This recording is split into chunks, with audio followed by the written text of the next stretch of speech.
तो देखो, तो हम लोग अंसाल पढ़ रहे थे, सेट नंबर 4 हल कर रहे थे। आज हम 21 नंबर सवाल में पहुँचे थे। 21 का घ नंबर हम लोग हल कर चुके थे। आज बताना है अंगा नंबर सवाल। तो देखिए, एक अंगा नंबर सवाल है, वह अनुपात ज्ञात कीजिए जिसमें बिंदुओं -3, 10 और 6, -8 को मिलाने वाली रेखाखंड को बिंदु -1, 6 विभाजित करता है। हम ऐसे सवालों को करने के लिए हमें अनुपात नहीं दिया है, तो अनुपात को हम लोग मान लेंगे यम और यन। ठीक है, आप चाहे अनुपात को यम यन मानिए, चाहे यम1 यम2 मानिए, बात एक ही है, उत्तर वही आएगा। तो चलिए हम मानेंगे सवाल को। माना बिंदुओं -3, 10 और 6, -8 को मिलाने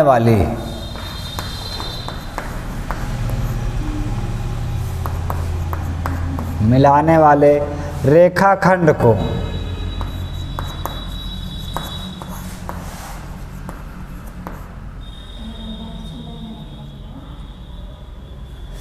यम1 अनुपात यम2 रेखाखंड को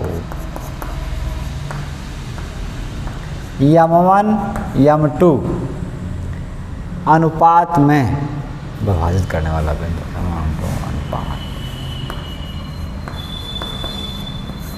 अनुपात में विभाजित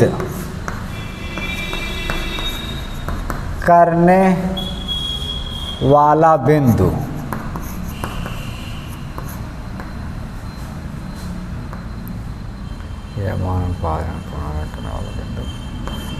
-1, 6 है। ठीक है, हमने ये मान लिया कि रेखाखंड यानी कि बिंदुओं -3, 10 और 6, -8 को मिलाने वाले रेखाखंड को यम1 अनुपात यम2 के अनुपात में विभाजित करने वाला बिंदु 1 और 6 है। तो अब देखिए, हमें यहाँ पे लगाना है अंतः बिंदु, अंतः विभाजन वाला सूत्र। तो अंतः विभाजन का सूत्र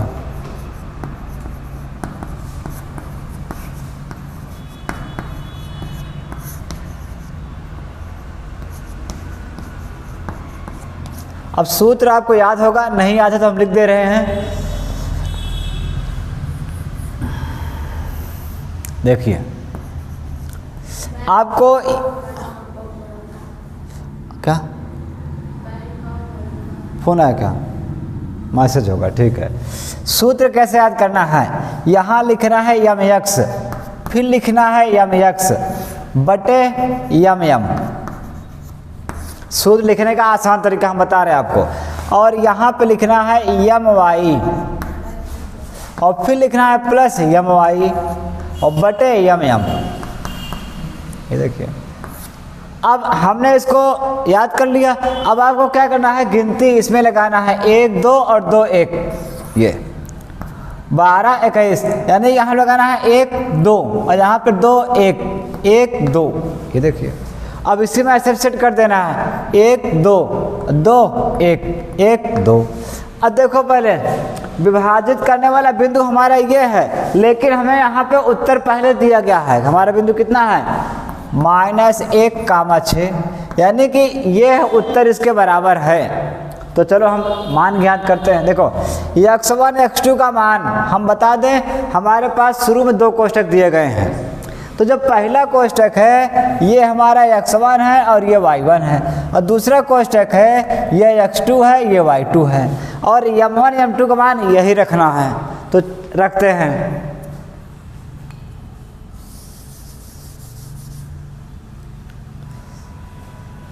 यम1 उसका मान यम1 ही रहेगा, x2 का मान 6 कोष्ठक में रख लेते हैं, प्लस यम2 का मान यम2, x1 -3 है, बटे m1 m2, m1 plus m2, इसका कोई मान नहीं है, यही रहेगा। उसके बाद m1 y2 का मान -8 है, ये देखिए। m2 y1 ये है 10 बटे m1 प्लस m2 बराबर -1, 6। अब देखिए इसमें से हमें केवल एक पार्ट को हल करना है, बाकी दूसरा पार्ट हमारा उत्तर आ जाएगा। चलो हम थोड़ा और हल करते हैं। ये 6 1 के 6 m1 और ये 3 1 के 3 m2 बटे m1 प्लस m2 कामा ये 8 1 के 8 m1 और 10 1 के 10 m2 बटे m1 प्लस m2 बराबर -1, 6। ये देखिए अब यहाँ पर हमें इसमें से एक पद लेना है, एक पद इसमें से, अर्थात कोटि ले लीजिए या तो भुज ले लीजिए, तुलना कर देना है, बस हमारा अब उत्तर आ जाएगा। आप इसे उतार लीजिए, हम इसको मिटा के ऊपर करते हैं।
हम सब मिटा दिए है ना, लेकिन सवाल आपको हम फिर से दिखा सकते हैं, दिख रहा होगा।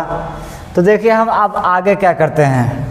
लाओ हमें एक रफ दो, हम पूरा मिटा ही दिए हैं, क्या था उसके अनुसार हम यहाँ पे एक बार देखिए।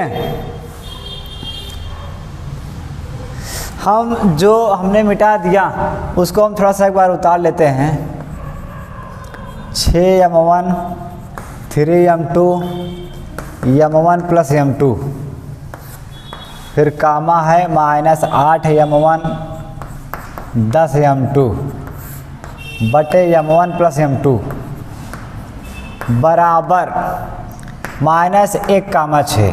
तो यहाँ तक हमने सवाल को हल किया था। लो देखिए यहाँ तक सवाल हमने हल किया था, जो लास्ट वाला पार्ट था यह इतना लिखा था। अब हम इस पार्ट को यहाँ उतार के फिर से करेंगे। देखिए यहाँ पर हमें एक पक्ष की तुलना करना है। देखिए जैसे ये आगे x है पीछे y है, तो आप चाहे तो x अक्ष कहें, चाहे तो कोटि कहें या भुज कहें, भुज और कोटि। तो हम दोनों पक्षों को भुज लेने पर, या आप लिख सकते हैं दोनों पक्षों की तुलना करने पर, ऐसा लिखिए, सटीक रहेगा, आपको याद भी रहेगा। दोनों पक्षों की तुलना करने पर, तो तुलना कैसे करेंगे? देखिए इसका ये पूरा 1 के बराबर है और दूसरा वाला दूसरे के बराबर है, तो हम इसको लेंगे 6m1 - 3m2 बटे m1 प्लस m2 और बराबर इसका 1 लेंगे -1। ये देखिए अगर आप दूसरा लेना चाहते हैं तो इसके बराबर 6 लेना है, हल करेंगे उत्तर वही आएगा जो इसका आएगा, तो हमें 1 हल करना है बस। तो पहले इसको उधर भेज देंगे, ये उधर जाता है इससे गुणा कर जाएगा, -1 लिखेंगे और ये पूरा उधर जाएगा m1 प्लस m2। अब ये दोनों गुणा कर जाएंगे इससे, पहले लिखेंगे 6m1 3m2, m1 1 के m1 और फिर m2 1 के -m2। अब देखिए m1 वाला एक तरफ कर लेंगे, m2 वाला उधर भेज देंगे, तो ये देखिए 6 m1 पहले से है, ये m1 माइनस में है, इधर आएगा प्लस में हो जाएगा, और इधर m2 पहले ही है, पहले 3 को उधर भेजिए, ये माइनस है, उधर जाएगा प्लस हो जाएगा 3m2, और यहाँ m2 माइनस पहले से ही है, इसको उतार लेंगे। अब जो बचेगा उसको यहाँ पर लिख लेते हैं, या तो यहाँ पर लिख दे रहे हैं। देखिए 6 1 7 m1 बराबर, ये घट जाएगा, 3 में 1 घटेगा, 2 बचेगा। अब देखिए m2 को इधर भेजेंगे और 7 को उधर भेजेंगे, तो ये हो जाएगा m1, m2 इधर आएगा बटे में हो जाएगा, क्योंकि यहाँ गुणा में है, इधर आया भाग हो गया, इधर 2 बचा है, और ये 7 उधर जाएगा तो भाग में हो जाएगा बटे में। अतः हमारा उत्तर जो हो जाएगा m1 अनुपाते m2 बराबर 2 अनुपाते 7, ये हमारा उत्तर हो गया, ये हमारा आंसर है। उतार लीजिए।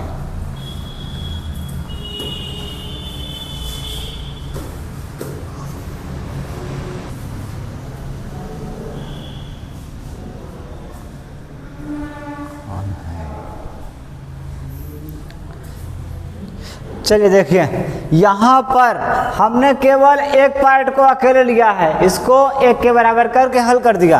अगर आप ये दूसरा वाला पार्ट यहाँ 8 वाला या 6 लेके हल करेंगे, फिर भी उत्तर आपका यही आएगा 2 अनुपाते 7, उत्तर में कोई बदलाव नहीं होगा। आप चाहे तो हल करके देख लीजिएगा।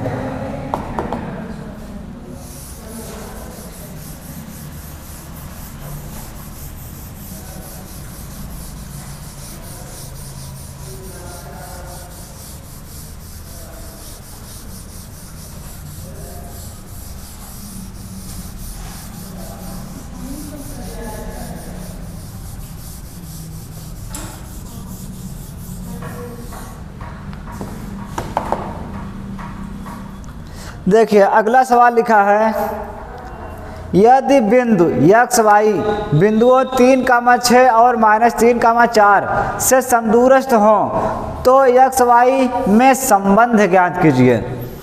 तो ये भी सवाल बहुत ही इजी है। देखिए इसको हम लिखेंगे माना बिंदु P x y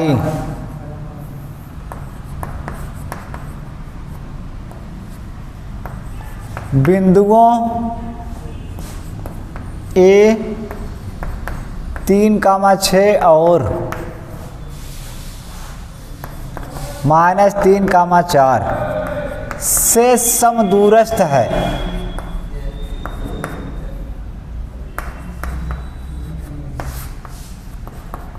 अब आप कहेंगे कि इसमें PAB कहाँ से आ गया, ये B है, PAB कहाँ से आ गया, तो यह हमने माना है कि जो पहला बिंदु है वो P है और दूसरा बिंदु वो उसके ये A है, ये B है। अब क्यों माना है उसका रीजन समझिए।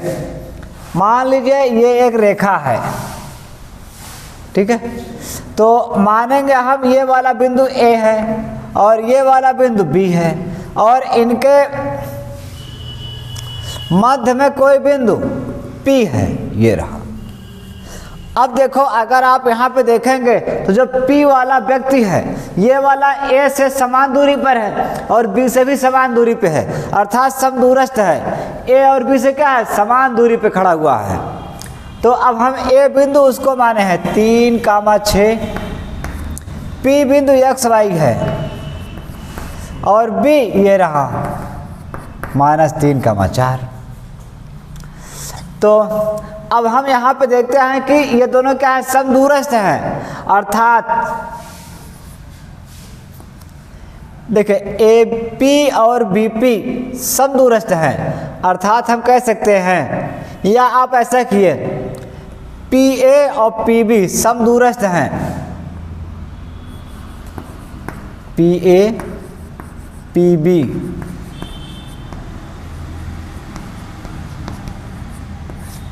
समदूरस्थ हैं, अर्थात हम लोग कह सकते हैं पी ए बराबर पी बी, पी ए बराबर पी बी, अर्थात पी ए की दूरी और पी बी की दूरी बराबर है।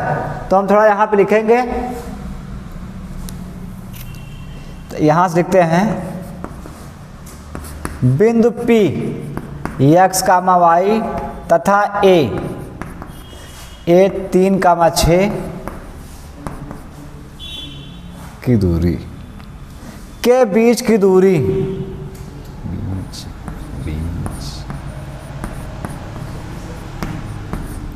बीच की दूरी बराबर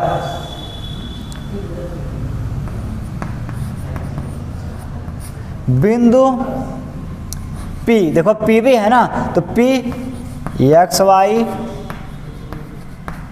तथा B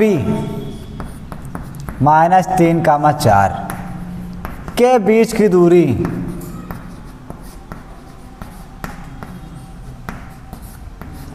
यानी कि हम ये कह सकते हैं पी ए के बीच की दूरी और पी बी के बीच की दूरी समान है, मतलब समदूरस्थ है।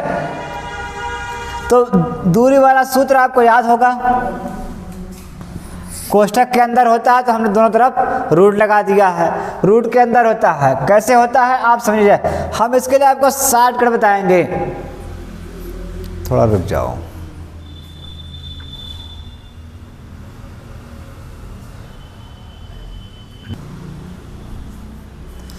चलो देखो, हमें सूत्र याद कम करना है, समझना है।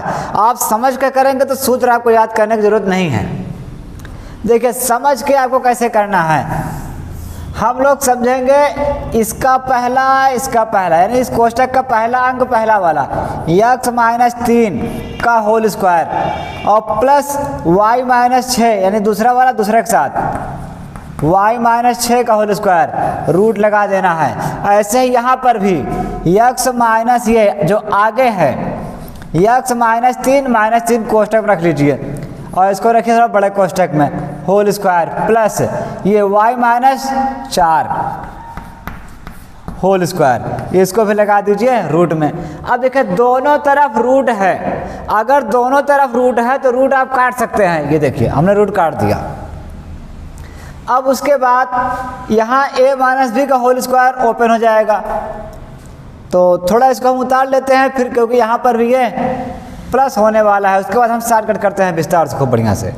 पहले इसको लिख लेते हैं x - 3 का होल स्क्वायर और ये y - 6 का होल स्क्वायर बराबर ये माइनस प्लस यानी x + 3 का होल स्क्वायर और ये y - 4 का होल स्क्वायर।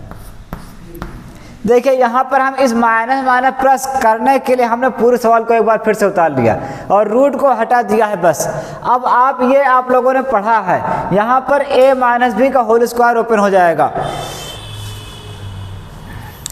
अब इसको हल करने के लिए हमें थोड़ा ऊपर मिटाना पड़ेगा, ठीक है, नीचे कम जगह है इसलिए हम ऊपर करेंगे और आपको थोड़ा समझाएंगे। इसके लिए आप इसको उतार लीजिए, फिर हम थोड़ा ऊपर करते हैं। 4 चलो देखो, इसके आगे हमें थोड़ा इसको मिटा के फिर इसको ऊपर करते हैं।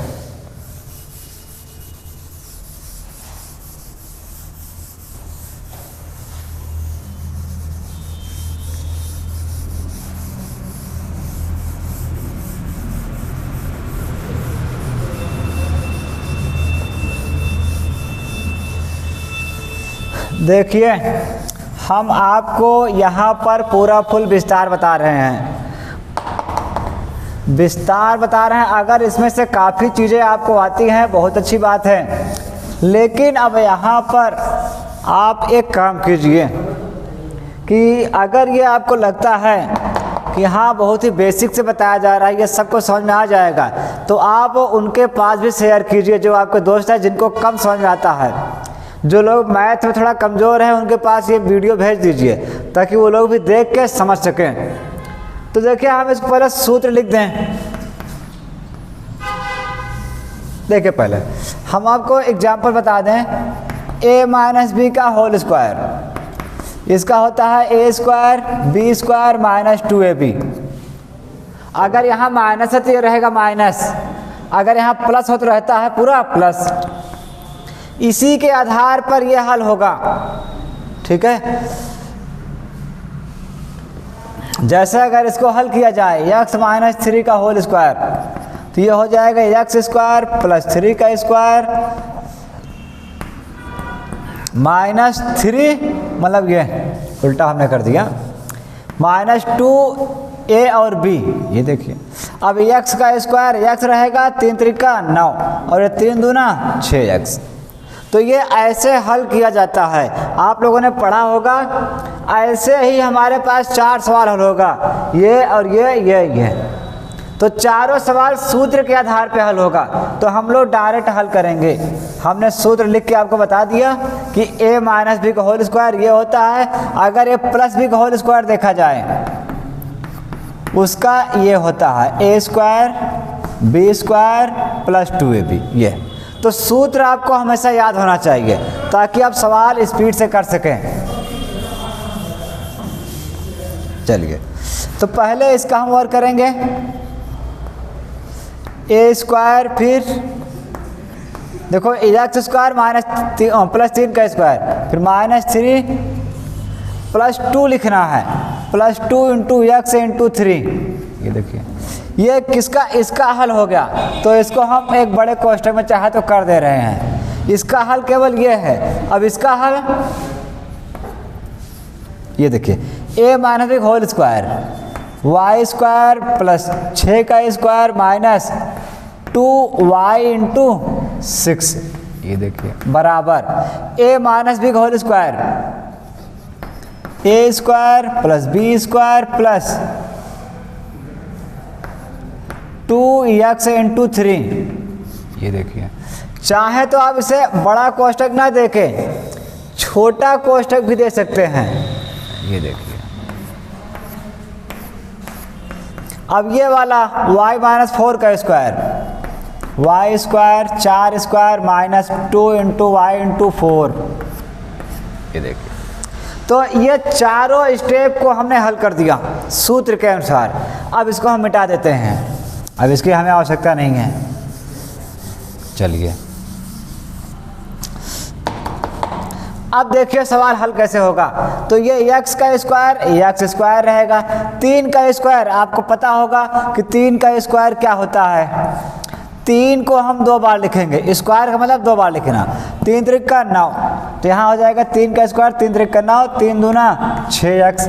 अब इसको लिखेंगे y स्क्वायर 6 का वर्ग, ऐसे करेंगे 6 छंग 36 आएगा। उसके बाद ये 6 दूना 12y बराबर ये हो गया x स्क्वायर 3 त्रिका 9 और 3 दूना 6x। ये हो गया y स्क्वायर और ये होगा 4 चौका 16 4 दूना 8y। ये देखिए अब उसके बाद हमें अगर कोई जुड़ रहा है तो जोड़ देना है, अगर घट रहा है तो घटा देना है। देखिए x स्क्वायर से इस तरफ कोई नहीं जुड़े घटेगा, इसको उतार लेंगे। 9 और ये 36 जुड़ जाएगा, लेकिन उससे पहले इन सब को उतार लो। 6x प्लस, देखिए पहले अगर नियम के अनुसार चला जाए तो हमारा नियम है कि सबसे पहले बड़ी घात को आगे लिखते हैं, फिर उससे छोटी उसकी घात। 2 चीज़ का आपको ध्यान देना है, सबसे बड़ी घात आगे लिखी जाएगी और x वाले पद आगे लिखे जाएंगे, फिर y वाले पद। x स्क्वायर उतार लिया, फिर y स्क्वायर उतार लीजिए। उसके बाद रुकिए, हम आपको विस्तार से ही बताएंगे। पहले ये देखिए 9 जो है इसे जाकर जुड़ जाएगा, लेकिन उसके पहले 6x उतार लेंगे, फिर y स्क्वायर उतार लेंगे, उसके बाद ये 12y उतार लेंगे। अब ये 9 और 36 जुड़ जाएगा, 36 4 40 5 45 हो गया बराबर x स्क्वायर उतार लीजिए। ये 9 और 16 जाकर जुड़ जाएगा, x स्क्वायर उतार लिया। अब ये चला गया, ये उतार लीजिए 6x। y स्क्वायर उतार लीजिए, उसके बाद 8y। अब ये जोड़ के सबसे पीछे लिख लीजिए 16 और 9 25। ये देखिए अब पक्षांतर करेंगे। पक्षांतर में क्या होगा, इधर के जितने पद हैं सब इधर आ जाएंगे और सब इधर आते ही सबका चिन्ह हमें बदल देना है। पहले इसको उतार लेंगे, X square 6x plus Y square 12y plus 45। यहाँ तक तो अभी यही उतारा। अब ये इधर आएगा माइनस हो जाएगा, ये प्लस है माइनस हो जाएगा, ये प्लस है इधर आएगा माइनस हो जाएगा, ये माइनस है इधर आएगा प्लस हो जाएगा, और ये प्लस है इधर आएगा माइनस हो जाएगा। उधर कुछ नहीं बचेगा, जीरो लिखा जाएगा। ये देखिए एक्स स्क्वायर स्क्वायर कट गया, वाई स्क्वायर कट गया, ये पूरा मिल रहा था। 6x और ये 6x और दोनों माइनस में है, समान चिन्ह हमेशा जुड़ता है, माइनस माइनस जुड़ जाएगा। 6 6 12x 12y और ये है 8y। देखिए ये माइनस है और ये प्लस है तो ये घट जाएगा, और बड़े पर माइनस है इसलिए -4 बचेगा। 12 में से 8 गए 4y। 45 और 25 घटेगा, और देखिए यहाँ पर बड़ा 45 है, घटने बाद बड़ा वाला चिन्ह लगाया जाएगा। 5 में 5 गए 0 और ये 20 बचेगा बराबर 0। अब यहाँ पर कुछ कॉमन है, जैसे 4 कॉमन है सब में, तो हम 4 कॉमन ले रहे हैं -4, तो यहाँ 3 4 3 12, और यहाँ पे देखें माइनस कॉमन लेते हैं सबका चिन्ह बदल जाएगा। तो यहाँ ये हो गया प्लस और ये हो जाएगा प्लस, 4 निकल गया, y अकेले बचा। 4 से भाग कर दीजिए, देखिए प्लस माइनस हमने कॉमन निकाला, यहाँ बचेगा प्लस, अर्थात इनका चिन्ह देखिए। पहले आप अच्छे से समझ लीजिए, जब भी आप अगर माइनस कॉमन लेते हैं तो यहाँ पर लिखी सवाल का सबका चिन्ह बदल देना है, उल्टा कर देना है। ये माइनस था प्लस कर दिया, माइनस था प्लस कर दिया, ये प्लस है माइनस कर देना है, क्योंकि हमने माइनस चिन्ह कॉमन ले लिया है। अब 4 से 20 को भाग करते, 4 पंजे 20 बराबर 0। अब देखिए ये 4 उधर जाएगा, 0 से भाग कर जाएगा, 3x प्लस वाई -5 बराबर 0 बटे -4। अब 4 0 से गुणा भाग करेगा, 0 ही रहेगा, अतः हमारा उत्तर हो गया ये। अब 4 को चाहे 5 को उधर भेज दीजिए या ना भेजिए, यही हमारा आंसर हो गया। ये देखिए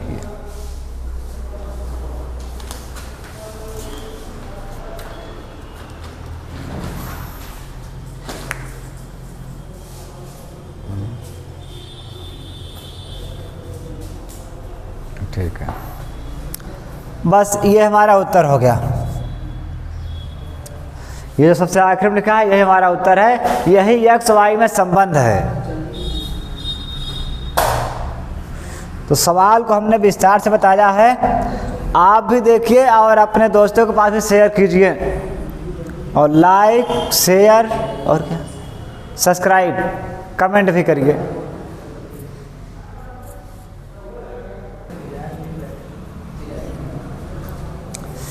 चलो देखो, तो ये सवाल हो गया।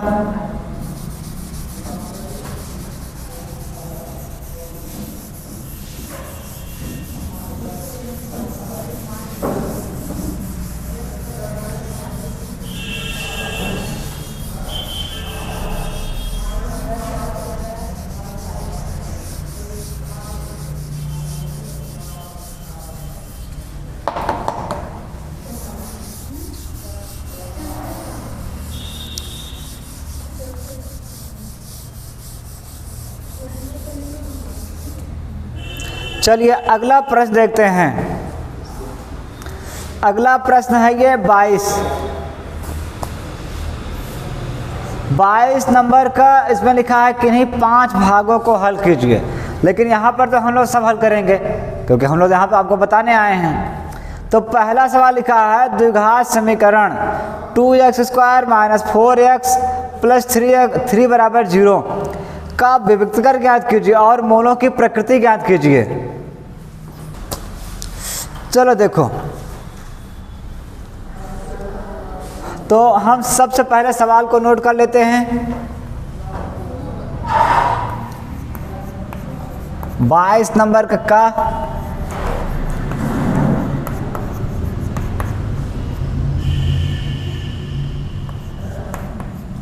इसका हमें विभक्तिकर ज्ञात करना है और मूलों की प्रकृति बताना है। तो देखिए ध्यान से, वैसे अगर हम इसका आपको सूत्र बताएं तो पहले समझ लीजिए सूत्र, सवाल हल करने से पहले आप सूत्र समझ लीजिए। विविक्तकर का जो सूत्र होता है, विविक्तकर का सूत्र, विविक्तकर को d से डिनोट करते हैं, d से व्यक्त करते हैं। d बराबर बी स्क्वायर माइनस 4ac होता है। d बराबर बी स्क्वायर माइनस 4ac, ये क्या है? विविक्तकर का सूत्र है। इसको आप याद कर लीजिए, ये हो गया पहला, ये हो गया एक सूत्र। अब अगर हमें मूलों की प्रकृति बताना है तो उसके लिए समझिए दूसरा नंबर सूत्र,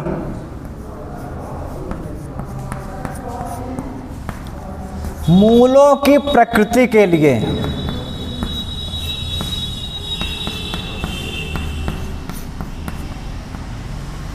मूलों की प्रकृति के लिए जब मूलों की प्रकृति ज्ञात करना होता है तो उसके लिए हम लोग उसको हल करेंगे।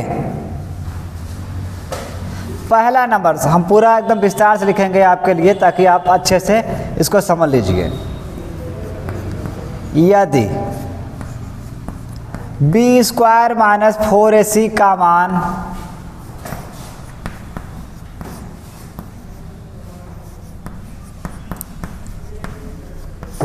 धनात्मक आता है या धनात्मक प्राप्त होता है तो दो मूल वास्तविक होंगे, दो मूल वास्तविक होंगे। यह पहला है। यदि बी स्क्वायर माइनस 4ac का मान अगर धनात्मक आता है तो दो मूल वास्तविक होंगे। दूसरा, यदि बी स्क्वायर माइनस 4ac का मान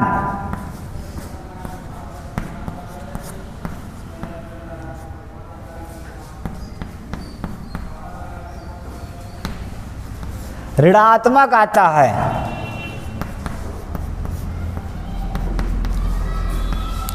तो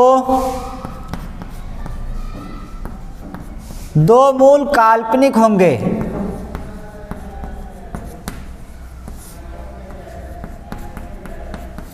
दो मूल काल्पनिक होंगे। और तीसरा, यदि बी स्क्वायर माइनस 4ac का मान शून्य आता है, शून्य का मतलब जीरो, अगर जीरो आता है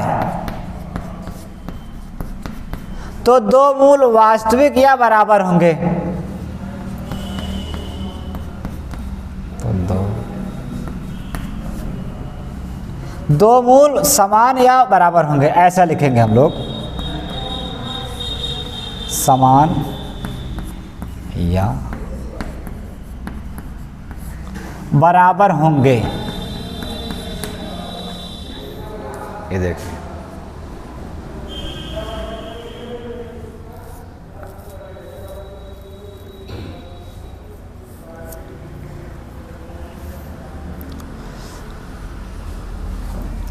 ये काल्पनिक लिखा हुआ है, थोड़ा इसको हम सही कर दें। ये देखिए, ठीक है। तो इसके लिए तीन शर्तें हैं मूलों की प्रकृति बताने के लिए, तीन स्टेप आपको याद रखने पड़ेंगे। हमने इस सवाल से संबंधित पूरा सूत्र लिख दिया है, इसको आप अच्छे से समझ लीजिए। विविक्तकर का सूत्र d बराबर बी स्क्वायर माइनस 4ac, इससे विविक्तकर ज्ञात कर लेंगे। और हमसे फिर ये कहा गया है कि मूलों की प्रकृति बताइए, तो उसके लिए हम मूलों की प्रकृति के लिए ये सूत्र लगाते हैं, ठीक है। मूलों की प्रकृति के लिए सूत्र, इसको भी लिख लीजिए। पहला नंबर, यदि बी स्क्वायर माइनस 4ac का मान धनात्मक आता है तो दो मूल वास्तविक होंगे। यदि बी स्क्वायर माइनस 4ac का मान ऋणात्मक आता है तो दो मूल काल्पनिक होंगे। यदि बी स्क्वायर माइनस 4ac का मान शून्य आता है, मतलब 0 आता है, तो दो मूल समान या बराबर होंगे। यह सूत्र आपको याद होना चाहिए। अगर याद है तो अच्छी बात है, नहीं याद है तो आप नोट कर लीजिए कॉपी में, और हर एक सवाल को करते समय सूत्र को लिखते चलिए, इससे आपको याद हो जाएगा बढ़िया से और पेपर की तैयारी अच्छे से हो जाएगी। तो चलिए अब हम सवाल को हल करते हैं। पहले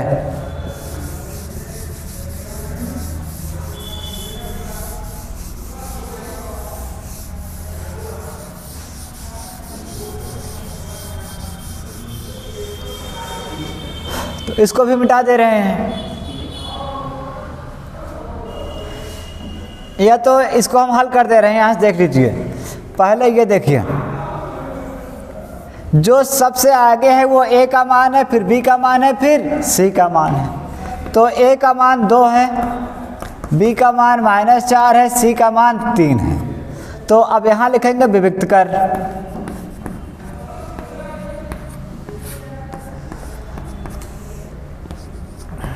B square minus 4ac, b का मान है -4, b का मान -4 स्क्वायर रख दिया, यानी स्क्वायर यहाँ पे है इसलिए स्क्वायर लगा दिया।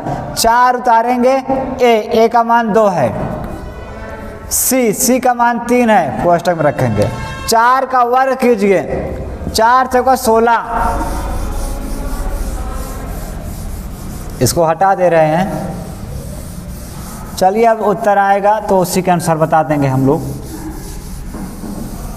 देखिए, ये 4 चौका 16 माने माने प्लस हो जाएगा, और ये 4 दूना 8, 8 त्रिका 24। देखिए, अच्छा ये 16 कैसे हुआ है इसको देख लीजिए एक बार। -4 का वर्ग करेंगे तो -4 को 2 बार लिखना है, -4 गुणे -4, माइनस प्लस 4 चौका 16, इसलिए हम लोग डायरेक्ट वर्ग करते हैं। 4 चौका 16 माने प्लस 4 दूना 8, 8 त्रिका 24। अब 24 16 घटाएंगे तो -8 बचेगा, क्योंकि बड़े पर माइनस है, -8 बचा। अब हमने देखा कि हमारा उत्तर कैसे आया, ऋणात्मक आया है। हमारा उत्तर आ गया ऋणात्मक। अब हम इसको लिखेंगे,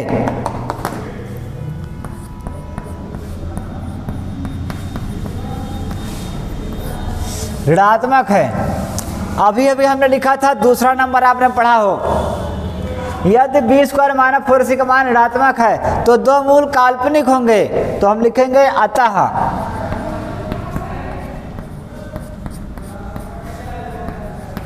दो मूल काल्पनिक होंगे।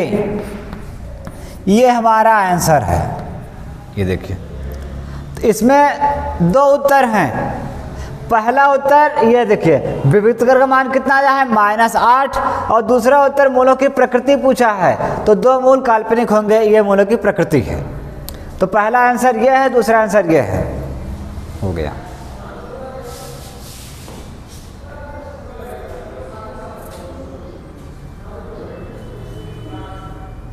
और पढ़ोगे?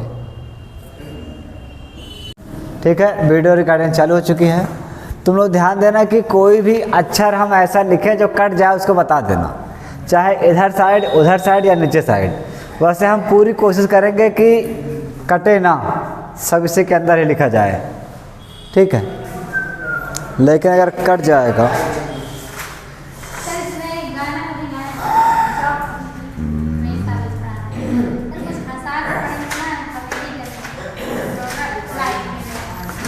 रहन दो। कॉमेडी मेन चीज़ देखो, कॉमेडी के लिए ना थोड़ा सा, चलो देखो आप शांत हो जाओ। हम लोग पहुँचे थे, देखो पर हम कक्षा 10 का ये अंसाल्व है, सेट 4 पढ़ा रहे थे। तो चौथे सेट में हम लोग पहुँचे थे 22 नंबर का नंबर सवाल बता चुके थे। आज ख नंबर सवाल बताना है।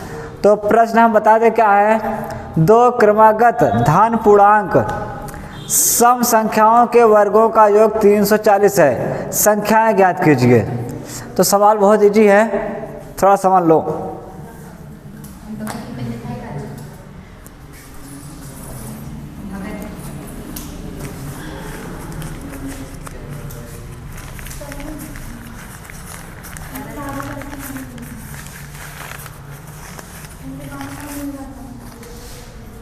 चलो,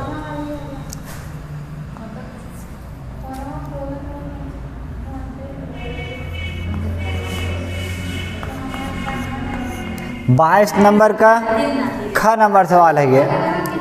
तो इधर देखो, अब थोड़ा शांत हो जाओ। देखो सवाल है दो, पहले हम जानेंगे कि दो क्रमागत, देखो दो माने दो गिनती होता है।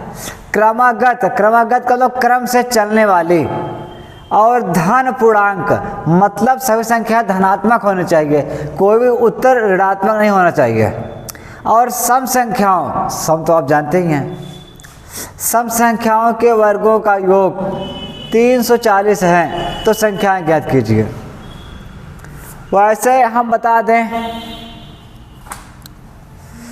सम संख्याओं के लिए सूत्र तो हमें याद नहीं है, किसी को याद है? सम संख्या का सूत्र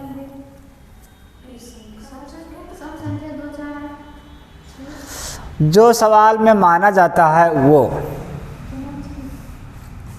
नहीं पता। चलो अच्छा देखो, हम बताते हैं। हम पहले मानेंगे माना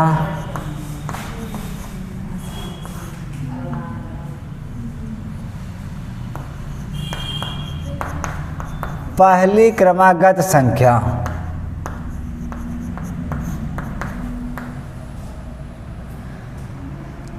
x,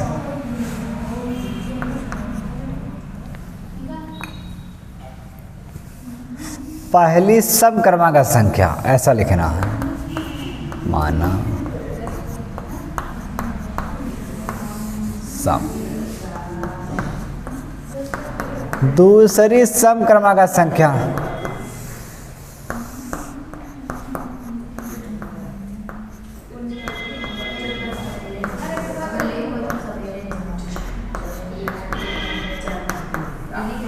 ये देखो, पहली संख्या x और दूसरी x प्लस 2 मान लिया। अब हमने ऐसा क्यों माना? क्योंकि ये सम है। जैसे अगर मान लो सम ये 2 है तो 2 यहाँ रखो, 2 2 4 जाएगा।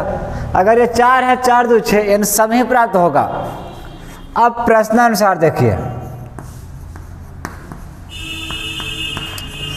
प्रश्न के अनुसार ये कहा जा रहा है कि दोनों संख्याओं के वर्गों का योग, ये तो संख्या है, दोनों के वर्गों का योग वो है 340। ये देखिए, तो देखिए ये है पूरा एक्स स्क्वायर उतार लेना है। यहाँ पे a प्लस बी का whole square, a square b square plus 2x into 2, ये देखिए बराबर 340 में उतार लेना है। अब इसको उतार लेना है एक्स स्क्वायर, और ये एक्स स्क्वायर 2 दूना 4, 2 दूना 4 एक्स बराबर 340। इसको इधर उठा लाओ, लेकिन उससे पहले ये एक्स स्क्वायर स्क्वायर जुड़ जाएगा, एक यहाँ एक यहाँ, एक एक 2। अब ये 4x आगे लिखो, ये इसे देखो ये इधर आएगा तो हो जाएगा माइनस में। अब हमें इसको घटा देना है, 2x स्क्वायर प्लस 4x और घटाएंगे तो 336 बचेगा। अब यहाँ पे 2 कॉमन निकाल लेना है, जो सबसे आगे है वही कॉमन निकाल लो। तो यहाँ बचेगा x स्क्वायर, यहाँ से भाग करो 2 दूना 4, 2 से भाग करो 2 1 के 2, 2 1 के 2, 2 6 12 और 2 8 16। इस 2 को उधर भेजो, 0 से भाग कर जाएगा तो 0 ही हो जाएगा। ये देखिए बराबर 0/2, और 0 से कोई भी गुणा भाग करेगा 0 हो जाएगा। ठीक है, तो ये 0। अब थोड़ा हम इसको मिटाएंगे, उतार लो।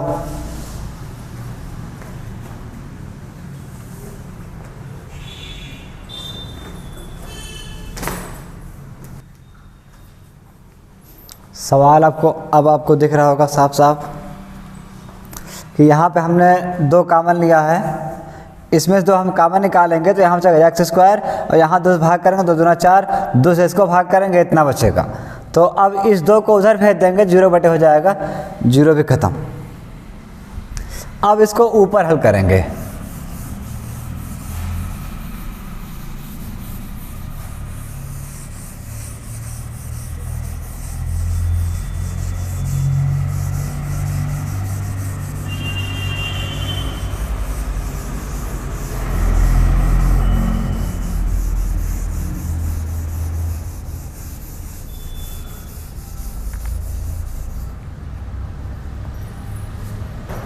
तो देखिए यहाँ पर बचेगा ये एक्स स्क्वायर 2x माइनस 168 बराबर 0 से 2 गुणा भाग करेगा 0 ही रहेगा, इसको हटा देंगे। अब बनाएंगे सेट कि गुणा करने पर 168 आ जाए और घटाने पर 2 आ जाए। तो ऐसा सेट बनाने के लिए हम लोग सबसे पहले 168 को काटेंगे इसे, यहाँ दिख रहा है ना, तो 2 से काटेंगे, 8 दूना 16, 2 चौका 8, 2 चौका 8, 2 दूना 4, 2 दूना 4, 2 1 2, अभी 3 से कटेगा, 7 21, 3 1 3, 7 1 7 ये है। अब देखिए सेट हम अगर ऐसे बना दें 2 दूना 4 दूना 8, 7 21, 21 से 8 घटेगा तो 2 नहीं बचेगा। हम सेट बनाएंगे ये बीच वाला 2 दूना 4, 4 यहाँ 12 और ये 7 दूना 14, 12 और 14 का 14 और 12 अगर गुणा कर देंगे तो इतना आ जाएगा 168 और 14 में 12 घटा देंगे तो बचेगा 2। तो यही हम यहाँ पे रखने वाले हैं, 14x माइनस 12x 168 बराबर 0। इन दोनों पार्ट्स में कुछ कॉमन है तो यहाँ पर हम x कॉमन लेंगे, यहाँ x बचेगा, यहाँ x निकालेंगे 14 बचेगा। उसके बाद यहाँ पर 12 कॉमन निकालेंगे, x बचेगा और 12 भाग करेंगे 14 बार जाएगा और यहाँ चिन्ह बचेगा प्लस, क्योंकि हमने माइनस पहले कॉमन निकाल लिया, बराबर 0। अब x प्लस 14 ये चीज़ कॉमन है, निकाल लिया तो x माइनस 12 बचेगा बराबर 0। अब हम लिखेंगे यदि x प्लस 14 बराबर 0, तो x बराबर 14 उधर जाएगा, हो जाएगा माइनस में। ये वाला अमान्य है क्योंकि हमारा सवाल पहले ही कहा है कि हमें धनात्मक उत्तर चाहिए, तो ये धनात्मक है नहीं, इसलिए हम ये ऋणात्मक है, इसलिए ये अमान्य है। तो दूसरा वाला करेंगे, दूसरा वाला यही बगल में कर लेते हैं। यदि x माइनस 12 बराबर 0, x बराबर 12 उधर जाएगा, हो जाएगा प्लस में।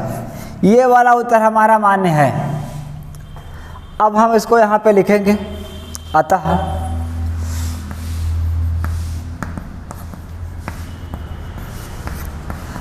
पहली संख्या, हमने पहली संख्या x माना था, x बराबर 12 है, और दूसरी संख्या